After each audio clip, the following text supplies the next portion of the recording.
Here's the uncomfortable truth. What's meant for you doesn't miss you. You miss it. Not because fate is cruel, not because the universe forgot your address, but because you keep flooding your life with static and calling it normal. You don't lose the right thing. You lose the signal. You scroll, compare, perform, overthink, rehearse conversations you'll never have, then wonder why your life feels like it's buffering. Think of your mind like a radio. The song is playing, the station exists, but your hand never leaves the dial. You twist it every time you feel exposed. You twist it every time you might fail. You twist it every time someone else looks like they're winning. Static, static, static. Then you say, maybe it's not meant for me. That sentence sounds spiritual, but it's often just fear with a halo. Because sabotage isn't always loud. Sometimes it's elegant. It's saying you want confidence while refusing the awkward reps that create it. It's saying you want love while hiding behind jokes, distance, and I'm fine. It's saying you want a future while living like nothing matters because caring feels risky. And the part nobody admits, sometimes you finally get the thing you wanted and you still sabotage it. You get attention and become fake. You get a real opportunity and suddenly need a break. You get closeness and start controlling, testing, doubting, scanning for exit signs. Not because you're evil, but because your identity can't hold the new frequency. Your nervous system mistakes growth for danger, so it drags you back to familiar noise. If what's meant for you keeps circling your life, it's not there to flatter you. It's there to reveal you, to test whether you can receive something real without destroying it with old coping habits. So before we talk about destiny, we have to talk about the dial. What keeps your hand shaking? What keeps you changing the station the moment the song gets personal? Because the truth is brutal and simple. The universe doesn't have to block you. Your patterns are enough. Static has ingredients.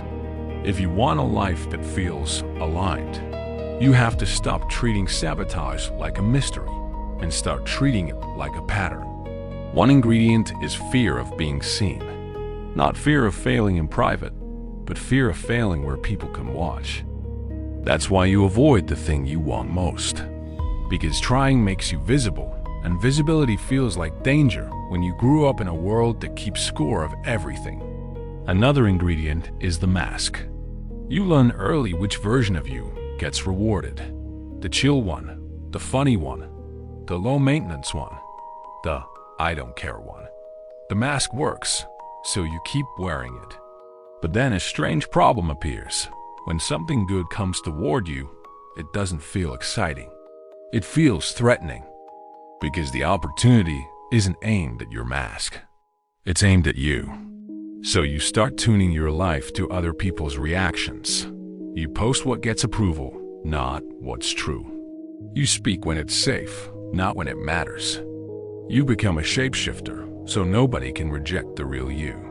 And then you feel lonely and call it bad luck, when the harsher truth is, no one met you because you never arrived. There's also a payoff to sabotage, and it's embarrassing to admit. Sabotage protects your pride. If you never fully try, you never have to fully find out. You get to keep the fantasy version of yourself alive, the one who would have been great if life were different.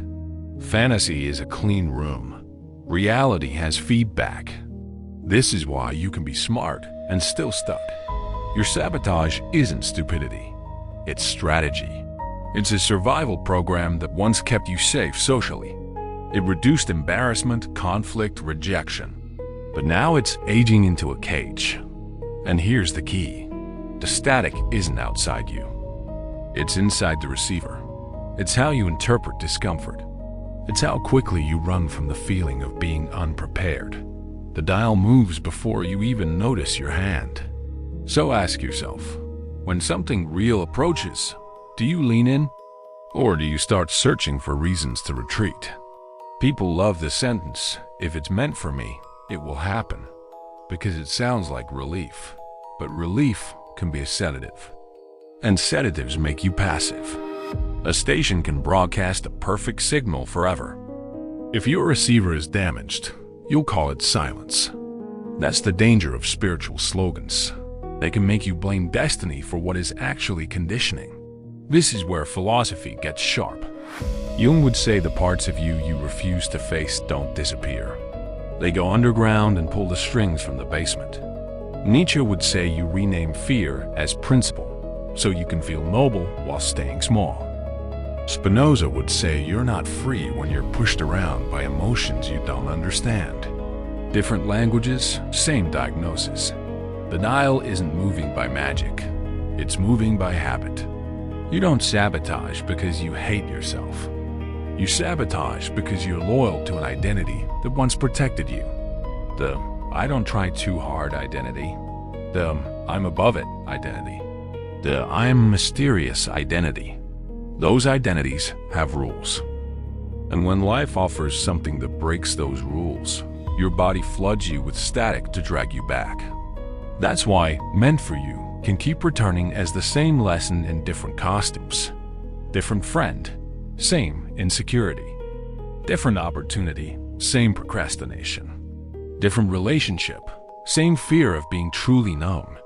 Life repeats the theme until you learn the frequency. And notice how sabotage disguises itself as intelligence. You wait for the right time. You do more research. You need to be ready, but ready for what exactly? Ready to never feel awkward? Ready to never get judged? That kind of readiness is a myth, and the myth keeps your hand on the dial forever. So the question stops being, is it destiny? The question becomes, what part of you panics when destiny knocks? What part of you can't tolerate being seen trying? Because the moment you stop twisting the dial to protect your image, you start hearing something clearer, your actual desire. Not the one that looks cool, the one that costs you comfort. There's a special kind of static that only exists in a world with constant spectators. School is an audience. Social media is an audience. Even your friends can feel like an audience. And when you're always being watched, you start living like a character instead of a person. Kafka understood that nightmare. Invisible rules, constant judgment, guilt without a clear crime. You feel like you're always failing some test nobody explained. So you do what most people do under surveillance. You optimize for safety. You become agreeable. You become ironic. You become unbothered. You trade truth for a version of you that gets fewer attacks. That's sabotage through performance. You perform confidence instead of building competence. You perform detachment instead of building boundaries.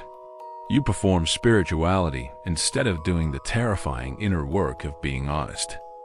You start choosing what sounds impressive over what feels true. And then you wonder why your life feels hollow. And comparison turns the dial into a weapon.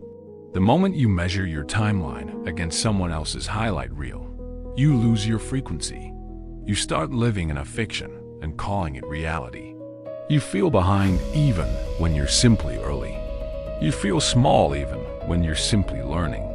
The static gets louder and your own desire becomes harder to hear. Here's the bitter truth.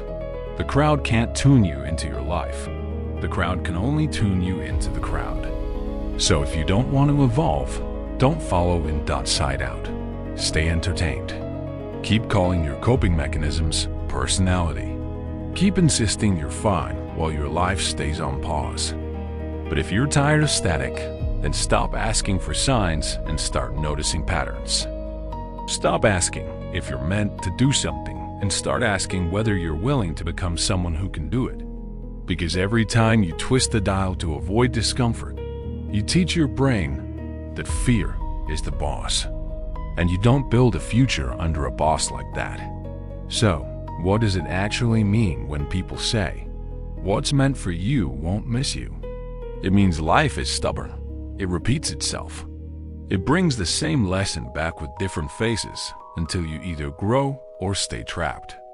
The universe doesn't have to chase you. Your patterns chase you. The parts of you you refuse to own keep showing up because they're still gripping the dial. Most sabotage is quiet. It's delay disguised as timing. It's numbness disguised as I'm just tired. It's constant planning that never becomes action. It's keeping everything vague so you never have to be fully chosen, fully judged, fully real. It's choosing almost, because almost lets you feel close without the risk of arrival. But arrival changes you. Arrival changes how people treat you. Arrival forces you to drop the mask, because the mask can't carry real weight. That's why people panic at the edge of what they prayed for. They don't fail because they aren't capable. They fail because they keep returning to the old frequency the moment reality demands consistency. A tuned life isn't a life with perfect vibes.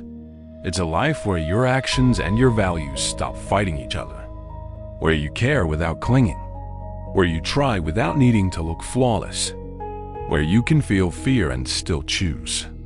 That's what real spiritual strength looks like. Not magical attraction, but the ability to stay on the frequency of your own truth long enough for it to shape you. So yes, what's meant for you won't miss you, but you can still sabotage it by refusing to show up as the person who could hold it. You can still drown the signal in approval-seeking, perfectionism, and constant distraction. You can still call it destiny when it's actually avoidance. And you can keep doing that for years because static is comfortable. It asks nothing from you except staying the same. And here's the final question, the one that decides everything. If you stop twisting the dial today, what would you finally have to admit you want? And what would it cost you to stop running from it?